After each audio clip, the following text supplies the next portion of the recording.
Tapi yang lucunya begini Pak Paul, saya tadi iseng-iseng lihat salah satu channel, jadi di dalam channel ini sang debitur itu dibully sama salah seorang polemikus sebelah, itu mengatakan bahwa kamu itu termasuk dalam daftar incaran. Tapi ketika mereka terpojok dalam digertak atau ditakutin dalam daftar incaran, tiba-tiba keluar statement, sedangkan kalian nggak mampu tangkap Paul Zhang gitu kan.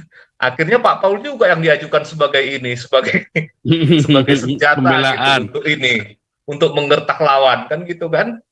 Lucu juga. Jadi sebenarnya saya lihat orang-orang yang nggak suka berkomentar jelek Pak Paul itu sebenarnya juga ingin seperti Pak Paul atau ingin menggunakan nama besarnya Pak Paul untuk katakanlah membalas apa yang dilakukan orang terhadap dirinya gitu Pak Paul, kira-kira gitu.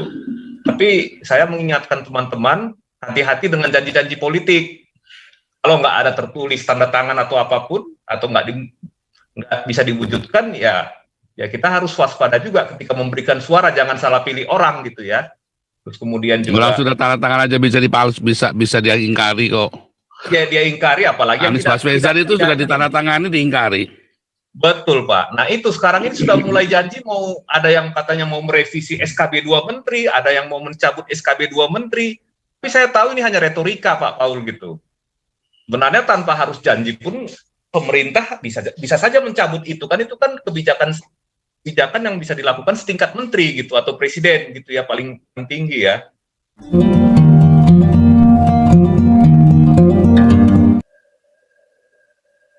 Sinyal Pak Santi Amar kelihatannya kurang bagus Pak. Kemungkinan bukan menjadi tanggal 3 Pastor, karena permintaan daripada Etonan jadi supaya tanggal bayarnya antar tes 123 masih putus-putus Rajoti. Udah lumayan Pak, tadi merah sinyalnya Bapak tadi. Iya. Jadi tanggal 3 Pastor berubah tadi ya permintaannya Pak Herbert, nggak apa-apa. Yang lain nggak ada perkembangan, itu aja soal jadwal aja. Karena dia ada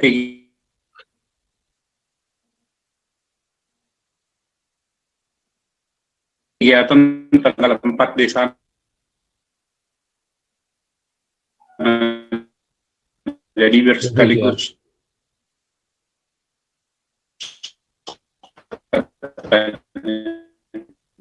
Ya udah nggak apa-apa.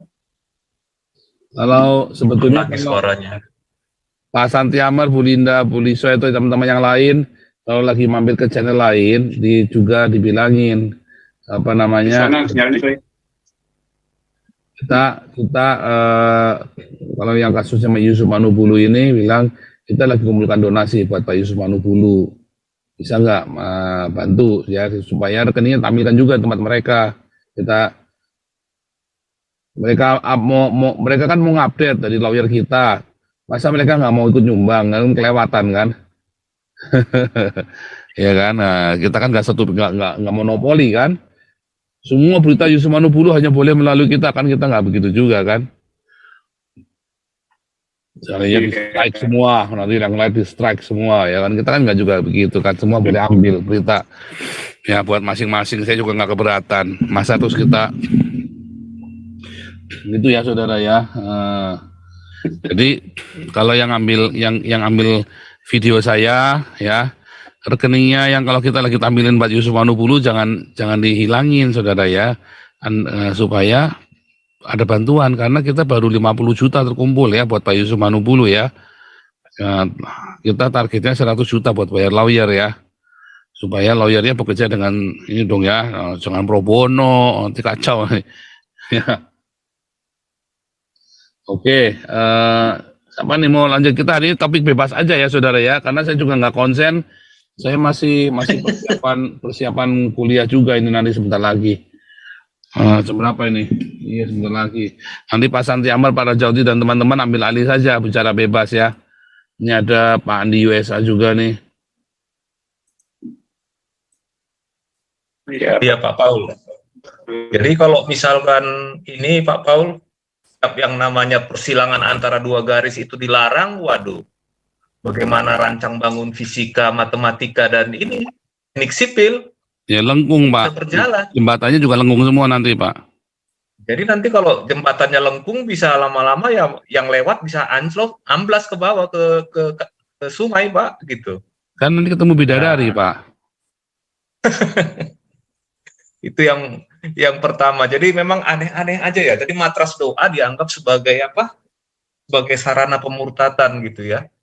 Kalau saya melihat eh, begitu tipiskah atau insecure iman seseorang itu hanya melihat suatu simbol langsung tiba-tiba murtad gitu. Nah, itu yang pertama, Pak. Atau mungkin itu jargon bahwa itu adalah pemurtatan itu sebenarnya cuma playing victim menurut saya, Pak, untuk menimbulkan rasa takut kepada pengikut gitu ya, pada umat gitu ya, supaya tidak mencoba untuk mempelajari hal yang baru dari sudut pandangnya dia gitu. Ini mempelajari orang itu untuk berpikir kritis. Sebenarnya seperti itu kelihatannya Pak Paul gitu. Nah, kemudian yang ketiga ya memang beberapa kita dan teman-teman itu ya suka main juga ke channel lain ya Pak ya. Nah, saya baru tahu ada channel yang menghapus potongan video yang ada nomor rekeningnya Pak Manu Bulu maupun rekeningnya Galarua ya. Sebenarnya sih ya nggak harus begitu kan, toh mereka juga ambil bahan dari narasumber yang ada di channel Zoom N26 ini kan gitu ya Pak Paul ya. Harusnya sih nggak seperti itulah gitu ya. Mereka harus fair juga dan nggak pernah juga Pak Paul strike mereka kan gitu ya. Tapi yang lucunya begini Pak Paul, saya tadi iseng-iseng lihat salah satu channel. Jadi di dalam channel ini sang debitur itu dibully sama salah seorang polemikus sebelah, itu mengatakan bahwa kamu itu termasuk dalam daftar incaran. Tapi ketika mereka terpojok dalam digertak atau ditakutin dalam daftar incaran, tiba-tiba keluar statement, sedangkan kalian nggak mampu tangkap Paul Zhang gitu kan. Akhirnya Pak Paul juga yang diajukan sebagai senjata gitu untuk menggertak lawan kan gitu kan. Lucu juga. Jadi sebenarnya saya lihat orang-orang yang nggak suka berkomentar jelek terhadap Pak Paul itu sebenarnya juga ingin seperti Pak Paul atau ingin menggunakan nama besarnya Pak Paul untuk katakanlah membalas ini apa yang dilakukan orang terhadap dirinya gitu Pak Paul kira-kira gitu. Nah itu dia. Jadi ya kita nggak tahu lah ini ya Pak ya. Saya yakin waktu di kantor polisi itu ya, Gratia Pelo segala macam, KC segala macam ya. Waktu di AP, lupa kalau Pak Paulusnya nggak ditangkap, pasti nanyanya gitu. Jadi begitu Pak. Jadi ujung-ujungnya nanti kalian tangkap saya, tapi nggak mampu tangkap Paul Zhang gitu misalnya gitu. Itu pasti Pak dijadikan argumen gitu kan. Sebagai ya katakanlah, tapi sebenarnya sih sebagai pembelaan gitu. Walaupun sebenarnya Pak Paul nggak keberatan soal itu kan gitu kan. Ya silakan aja kan gitu kan. Tapi itu digunakan sebagai argumen Pak gitu. Argumen untuk menunjukkan ketidakberdayaan kalian, seperti itulah maksudnya kira-kira gitu.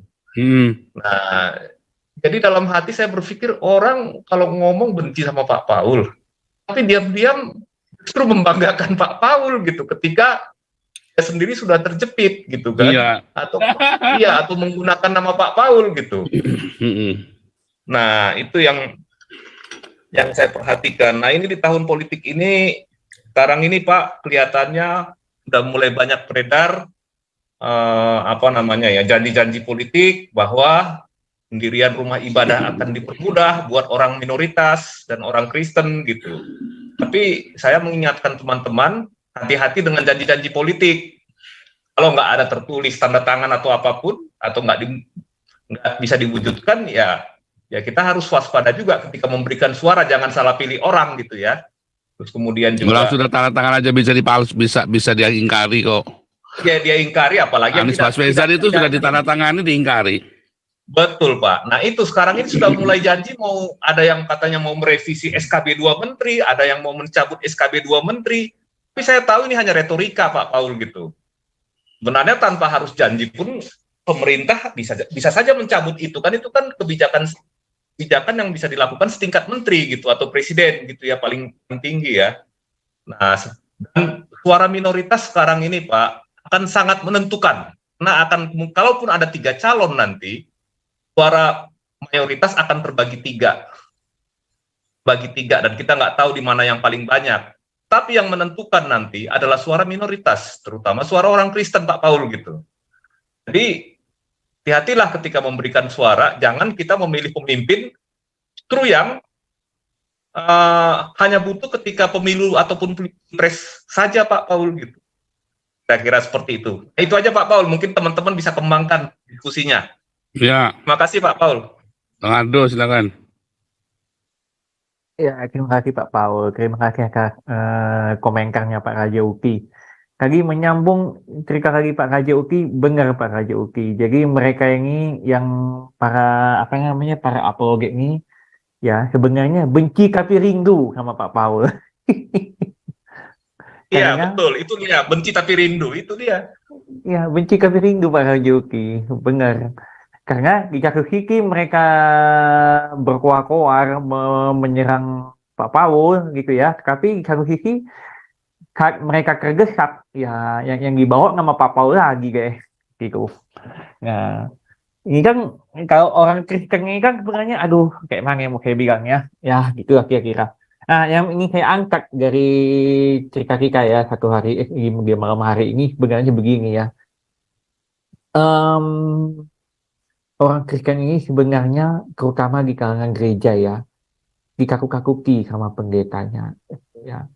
Nah, kenapa saya bilang dikaku-kakuki sama pendetanya? Kenapa bisa begitu? Ya seperti yang sudah digambarkan tadi memang karena framing dari Bram ya begitu.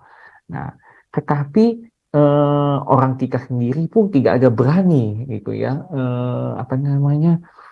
untuk bersuara ya karena memang karena seperti kayak kita itu dirantai ya seperti kayak yang di Pak Paul tadi begitu sama siapa sama orang gereja itu sendiri gitu. Nah pada saat kita ingin berkoar-koar seperti ini ya di Zoom seperti ini bahkan kita buka sosmed untuk penginjilan dan sebagainya wah mereka pada berteriak-teriak untuk apa ikut seperti ini, untuk apa ikut seperti itu. Nah, ini kan udah suatu ketakutan. Tugas kita kan sebenarnya ingin membakar mereka, membakar semangat. Gitu. Kita memang diajarkan untuk tidak, kok saya bilangnya, tidak mengangkat senjata ya, tapi kita bagaimana menguangkan pikiran kita, menguangkan isi hati kita, gitu ya. Bagaimana kita ingin memperbaiki republik ini yang sudah rusak dan sangat rusak ini sebenarnya gitu. Tapi kembali lagi ya orang Kristen ini harusnya memang menjadi seorang pemberani gitu ya. Nah itu yang pertama. Yang kedua yang saya sedih ya sangat sedih sekali sebenarnya dan ini udah lama ingin saya utarakan ya. Mungkin Pak Haki Amer sama Pak Raja Uki mungkin bisa menganggapinya juga ya bahwa orang Kristen ini kebanyakan kalau penginjilan berdiakonia itu hanya dilakukan ke dalam, gitu. Dalam kaki ke gereja doang, gitu. Nah, tapi kalau keluarnya nggak ada tuh penginjilan keluar. Nah, jemaatnya menyerahkannya semua kepada pendeta. Gerejanya mengatakan ini tugas pendeta, tugas gembala dan sebagainya. Nah, itu faktanya, gitu. Nah, coba kalau orang Kristen itu rajin berdiakonia, rajin bermakrya, ya setidaknya ada perubahan sedikit lah untuk Indonesia kita ini, gitu. Dan juga bisa membawa nama Tuhan ya, Tuhan Yesus Kristus ya. Bagaimana kasih Tuhan itu, gitu. Tapi faktanya memang nggak ada di gereja-gereja yang melakukan hal-hal seperti ini, gitu. Sangat sedikit banget yang saya tahu gereja-gereja yang melakukan diakonia dan makrya keluar. Sisanya mereka ya berpesta lah, baru mengadakan acara-acara apa lah gitu kan sayang dananya seperti itu gitu. Nah itulah dia yang bisa saya bagikan untuk malam ini ya. Mungkin Pak Haji Uki, Pak Haji Amer, atau Pak Paul bisa mengambarkannya lagi. Terima kasih. Lanjut Pak Haji Amer, Pak Haji Uki. Lanjut. Apa lagi? Ini Pak Paul, tadi Pak Paul ada komentari beberapa nama orang yang bersaksi, misalnya katakanlah Murtadin, ya menurut ini ya Pak ya, menurut yang saya lihat memang betul-betul mereka itu memang petobat baru lah, katakan seperti itu.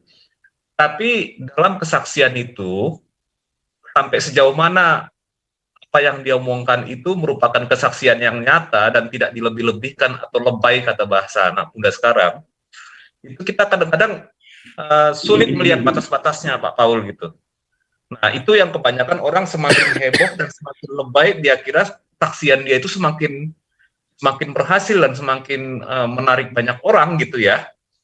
Nah ujung-ujungnya kan seperti semacam show saja Pak Paul gitu. Kalau dia terlalu berlebihan juga, ya oke lah kita berpikiran positif bahwa dia betul-betul petobat baru gitu ya. Tetapi kebanyakan ya saya lihat ya, kadang-kadang saya juga berpikir, masuk di akal nggak sih ini yang diomongin orang ini gitu. Kadang-kadang kalau saya berpikir seperti itu Pak. Nah, jadi ya sulit juga kalau misalkan ya ada juga mungkin menarik ya, karena kan risetnya Pak Paul untuk S3 yang pertama kan tentang ini ya, tentang bagaimana orang itu mencari Tuhan gitu, baik itu dari sisi murtadin maupun mualaf kan gitu ya Pak ya. Itu menarik, kapan-kapan saya pengen baca juga gitu ya, hasil penelitiannya Pak Paul itu. Tapi ya memang di siaran-siaran awalnya Pastor Paul dulu, bahwa ini kayak semacam program yang dibisniskan itu kan, Bapak kan pernah bahas itu Pak di ini ya, video-video Bapak di awal-awal dulu ya, waktu masih ini ya, masih awal-awal siaran malam gitu. Nah itu juga ada gitu. Ya memang kita mungkin ya, IEM ini juga mengalami kesulitan untuk menentukan ini kira-kira benar apa salah ya, betul apa berlebihan atau tidak gitu kan. Kira-kira seperti itu, tapi memang sulit sih memang Pak Paul gitu kan. Kadang-kadang kalau kita melihat orang itu jujur apa tidak, gitu kira-kira Pak Paul. Silakan Pak Paul. Benar. Makanya memang harus ada riset tambahan. Interview itu kan dari lingkungan-lingkungan kita ketahui jadinya nih motif-motifnya apa semuanya kan. Lanjut nih. Ya, jadi gini Pak Paul, ya perlu riset tambahan memang ya untuk hal-hal seperti itu. Paling tidak ya ngecek dia itu anggota gereja mana gitu ya, paling tidak itulah mungkin semacam itu dulu ya. Sejauh mana orang mengenal dia. Kadang-kadang kan orang yang daftar untuk kesaksian itu mungkin dia hanya daftar lewat via email atau via WA. Pak bisa diverifikasi data-datanya gitu kira-kira Pak. Tapi Pak Raja Uki, Ya. menurut pengalaman aku Pak Raja Uki, ini pengalaman pribadi ya. Kami kan pernah membantu salah satu murtadinnya ini sama salah satu giakeng di Bandung ya gitu ya. Udah di survei, udah di riset, udah ya kita udah datang ke beberapa tempat termasuk orang tuanya. Ternyata masih bisa tertipu Pak Raja Uki. Itu Pak Raja Uki. Gitu. Ya. Jadi ternyata dia main dalam karaoke ya, main ewek lah gitu Pak Raja Uki. Gitu. Ternyata dia Kristen itu untuk mencari-cari itu Pak Raja Uki. Gitu. Oh gitu. Nah itulah sulitnya gitu ya, karena Sulit memang. Sulit. Kita aja yang katakanlah Kristen dari lahir itu untuk belajar tentang kekristenan itu juga by proses kan. Baik secara kita belajar teologi, kita belajar pemahaman Alkitab aja juga proses. Tiba-tiba ada orang yang baru datang, baru 3 bulan udah jadi pendeta gitu kan. Kadang-kadang juga ya nggak masuk di akal juga, kok bisa dia jadi pendeta, sementara kita yang sudah belajar lama itu untuk bicara di depan umum aja gitu ya, itu juga nggak berani gitu. Apologetika juga pun katakanlah kalau kita nggak punya dasar-dasar ilmunya gitu, dari ya kalau kita kan di sini kan kebetulan saya juga belajar dari Pastor Paul kan, walaupun saya bukan apologet gitu ya, tapi tahulah gitu dasar-dasarnya, basicnya apa gitu ya. Tapi itu juga kan kita harus belajar dulu. Nah apalagi kebanyakan ya mungkin ada gereja-gereja sebagian itu memang petobat baru ini dijadikan ini semacam bahan pertunjukan gitu ya, supaya ada sesuatu yang dilihat yang kelihatannya spektakuler gitu Pak gitu, supaya menarik gitu jemaat untuk datang melihat kesaksian gitu. Tapi secara teologis dia nggak belajar apa-apa dari situ sebetulnya, Bang Ardo gitu. Dia nggak mempelajari apapun dari kesaksian ini, ya hanya sekedar mendengarkan orang bercerita seperti biasa gitu. Tapi anehnya hal yang seperti ini tuh yang paling dicari orang, Pak, gitu. Ya, Dan orang merasa bangga gitu dengan menonton seperti itu. Tapi sebetulnya ya kalau menurut saya sih ya dapat apa dari situ? Itu sih sebenarnya, Pak. Silakan Ardo atau Pak Paul. ya sekarang Pak Paul. Sebenarnya tadi Argo yang tambahkan juga kapingan gereja Pak Paul. Ya, nggak Raja apa-apa. Uti, Ya, Raja Uti itu kan kelihatan dari reaksi. Itu kan Pak Paulus suka bilang itu kan dari buahnya, lihat dari itu. Jadi memang tidak bisa sembarangan, kelihatan dia mengaku begini dan begitu. Dengan survei juga kadang-kadang bisa ketipu kalau dia mengada-ada kan, itu dari cerita. Tapi bisa dilihat dari pola hidupnya, actionnya hidupnya itu berubah enggak? Kalau action hidupnya enggak berubah ya bagaimana kita mau percaya gitu, Raja Uti. Ya, betul Pak Kuang. Jadi benar apa yang dikatakan sama siapa tadi, sama Bang Ardo tadi gitu ya. Jadi memang ketika kita survei datanya juga belum tentu juga datanya benar gitu Pak. Gitu. Masih bisa tertipu juga kita kalau nggak hati-hati. Gitu. Memang Itu kira-kira. Yo. Siapa ini yang mau bicara lagi yang lain ini? Tumbar boleh. Oh iya Pak Andi. Tumbar boleh, silakan. Kau bilang kau menang debat, lawan domba yang sesat. Kau bilang banyak yang tobat.